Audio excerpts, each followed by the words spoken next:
Il était une fois une fille qui gardait si bien les secrets qu'elle a écrit un anneau, un mastodonte, alors que son cœur était brisé en mille morceaux, alors que son monde, sa vie telle qu'elle la connaissait, était en train de se briser.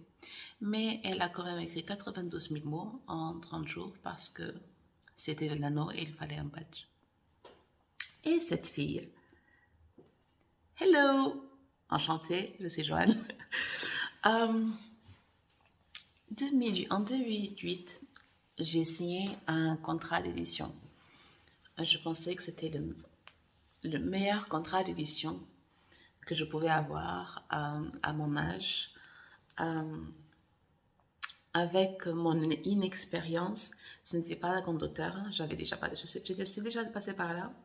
Ce n'était pas du compte d'auteur, mais j'avais l'impression que c'était quelque chose de sérieux. C'était du compte d'éditeur. J'avais signé pour 2 romans, donc Fille du vent, qui est Mon cœur est une saison, mon anneau 2006, et il y avait un autre roman qui s'appelait Ciel, j'ai épousé mon mari. Donc c'était une version de Ciel, j'ai épousé mon babysitter. Et en gros, c'était l'histoire d'une jeune femme qui a épousé le meilleur ami de ses parents. Et ses parents n'étaient pas du tout impressionnés de ça. Donc, j'avais donc signé pour ces 2 romans. Et pourquoi je pensais que c'était sérieux? Ce n'était pas uniquement pour la valoir, que je n'avais pas encore reçu, mais c'était prévu. C'était parce que, mais encore à Montpellier, j'avais eu un rendez-vous avec une correctrice. J'ai une photographe qui est venue de Toulouse. Je travaillais avec un illustrateur pour les couvertures de mon roman.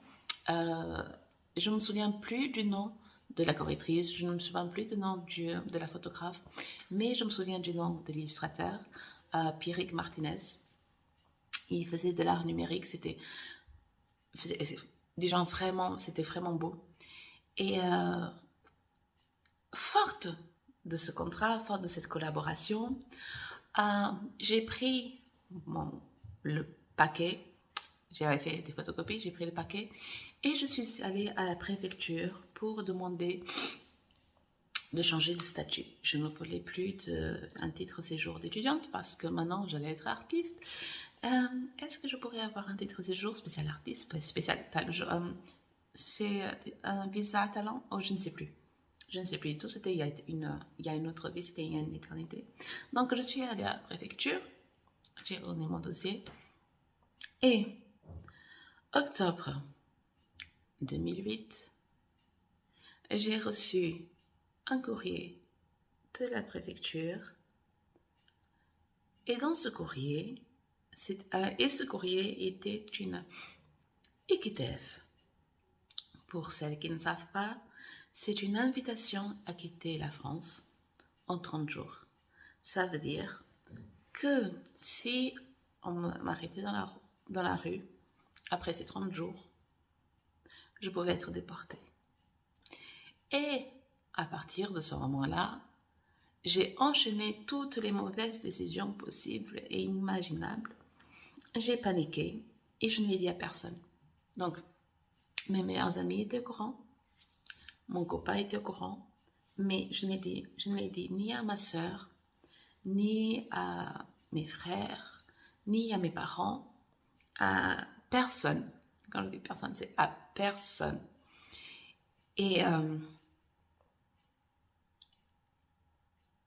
je crois que c'est une forme de masochisme de garder un tel bouleversement pour soi et faire semblant que tout va bien. Mais je sais garder un secret. Je sais vraiment garder un secret. Donc, et ça, c'était mon secret. Et à partir de ce moment-là, je crois même que j'avais essayé un recours, mais je crois que j'ai reçu un autre, je sais même pas quel genre de recours c'était. Je me souviens plus du tout, c'est flou. Je viens même de m'en souvenir, je me souvenais même plus que j'étais partie au tribunal administratif. Mais à partir de ce moment-là, je me suis cachée. Euh, j'ai étouffé mes ambitions, mes envies d'être publiée, mes envies de signer de participer à des salons, à faire des dédicaces. Je me suis dit que je ne pouvais pas. Si par hasard, en soumettant un roman et on me l'acceptait, je ne pouvais pas me montrer. Euh, il y a un bon fond de paranoïa, hein, je suis au courant, les gens, ils ont sûrement d'autres choses à faire que me chercher moi. Mais le truc, c'est que il n'y a qu'une Joan Van Haff, c'est moi. Il n'y a pas deux. Je ne peux pas me cacher derrière des, des homonymes. Je ne peux pas me cacher derrière une autre Joan Van Haff. Je suis la seule. Je suis la seule au monde. Donc, si vous tapez mon nom, vous allez me trouver et je suis la première. Et je suis la première, la deuxième, la dernière. Il n'y a que moi qui porte ce nom. Et je suis tellement fière de mon nom et j'aime tellement mon nom. Et à ce moment-là, c'était comme un piège à lui tout seul. Et, euh, et peut-être que je me faisais des films, je suis romancière après tout, peut-être que c'était mon imagination qui galopait, mais à partir du moment où je ne pouvais pas m'exposer, où je ne pouvais pas dire mon nom, ça ne servait plus à rien de vouloir être publié, même si c'était un rêve. Mais j'ai continué à écrire parce que l'écriture est nécessaire pour moi. La publication est un bonus, mais l'écriture est essentielle. J'en ai besoin. Et peu importe ce qui se passe, peu importe si ce manuscrit va prendre de la poussière dans les archives, peu importe. J'en ai tellement de manuscrits dans mes archives, mais c'est parce que plus que tout besoin de notoriété, plus que tout besoin de publication, tout besoin de devenir quelqu'un dans le milieu de l'édition, je le fais pour moi. Donc, j'ai des dizaines d'histoires qui n'ont pas vu le jour, même pas pour mes abonnés qui sont là, qui attendent et qui se disent que peut-être un jour elles sortiront. Mais ce n'était pas ça. J'avais juste besoin d'écrire, donc j'écrivais. Et donc, ça, c'était en octobre. Une de mes meilleures amies allait accoucher. Elle a accouché en fin du mois. Elle est accouchée à Tourcoing. Et j'avais prévu de monter à Tourcoing. Et avec tout ça, je ne suis pas montée à Tourcoing. Je ne suis pas montée dans un train.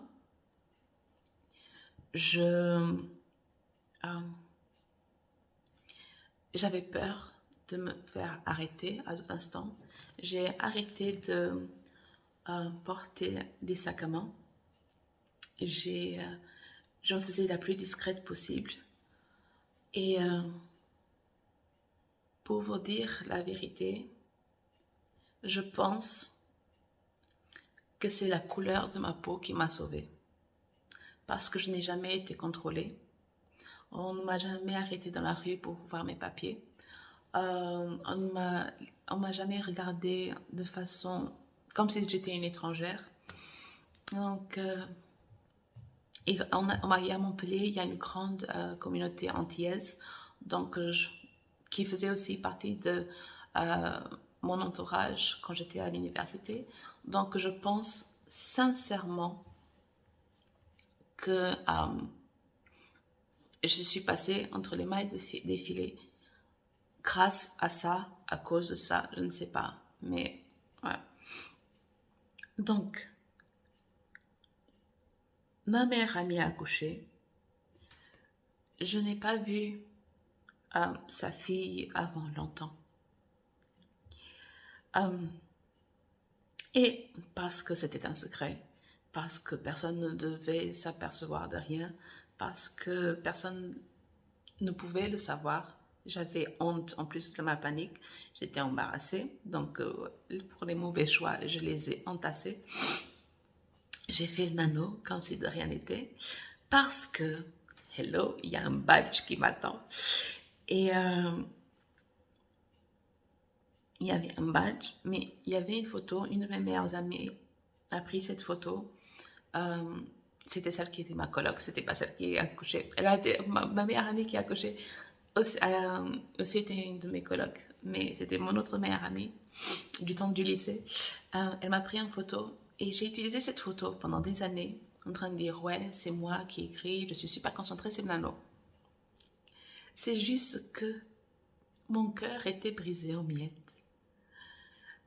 Ma vie venait de basculer d'une façon que j'avais pas prévue. J'avais cru que j'avais toutes les raisons d'être, de pouvoir rester en France, et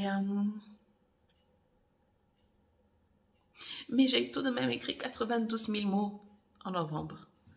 Euh, et j'ai écrit la deuxième version de Aujourd'hui ne se termine jamais. Parce que ce roman, je crois qu'il mérite une vidéo à lui tout seul. Ça m'a pris 15 ans. Ça m'a pris 15 ans pour enfin partir de l'idée que j'ai eue au lycée et enfin écrire ce que je voulais écrire. Et peut-être que c'était un reflet, même si ce n'était pas encore ça à l'époque, au moment où je l'ai écrit, 92 000 mots, sérieusement. Donc, avec ce roman, j'ai tué 40 personnages. J'ai coupé la moitié du roman. J'ai tué 40 personnages pour en faire ce que c'est devenu aujourd'hui. Mais l'essence est restée la même. J'y parle d'amour entre sœurs jumelles. Je parle d'amour de la famille. Je parle d'amour des parents. Je parle d'amour pour ses enfants. Je parle d'amour pour ses amis, ceux qui soutiennent, ceux qui sont là. Je parle d'amour pour ses compagnons. C'est Aujourd'hui ne se termine jamais et probablement un de mes plus grands romans d'amour parce que j'explore toutes les formes d'amour. Et il est un peu triste, mais on sourit, on rit aussi parce que les jumelles, quand elles sont ensemble, elles sont quand même drôles. Et c'est le premier roman que j'ai fait traduire en portugais. Hoje que nunca acaba. Oui, j'ai fait traduire parce que je ne suis pas traductrice et les barbarismes que je fais en français, je les fais en portugais. Je ne parle aucune langue parfaitement. Donc, 2008 était une année assez douloureuse, assez compliquée. Je ne suis pas montée à Paris pour le TGIO. Et 2007 sera la seule année où je serai montée parce que à partir de 2008, j'ai vécu caché, dissimulé. Je ne voulais pas m'exposer, je ne voulais pas exposer mon nom, je ne voulais pas être arrêtée pour une raison ou une autre. J'avais même peur d'aller à la préfecture parce que on arrête à la préfecture. Donc, mon monde s'est arrêté. Il s'est mis en pause. Et c'était vraiment le début de la fin. Et il a été en pause pendant très, très, très, très longtemps. Et ce n'est que récemment que j'ai commencé à parler de ma clandestinité. Il n'y a aucune raison d'en être fière. Je n'en suis pas fière, mais c'est juste une partie de mon histoire. Et de ce secret-là, j'ai assez donné et je pense qu'il est le temps de le laisser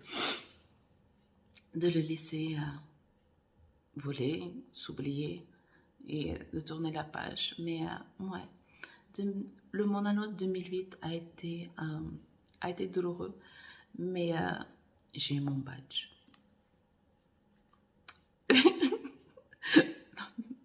Ouais, il y avait probablement d'autres priorités, mais j'ai eu mon badge.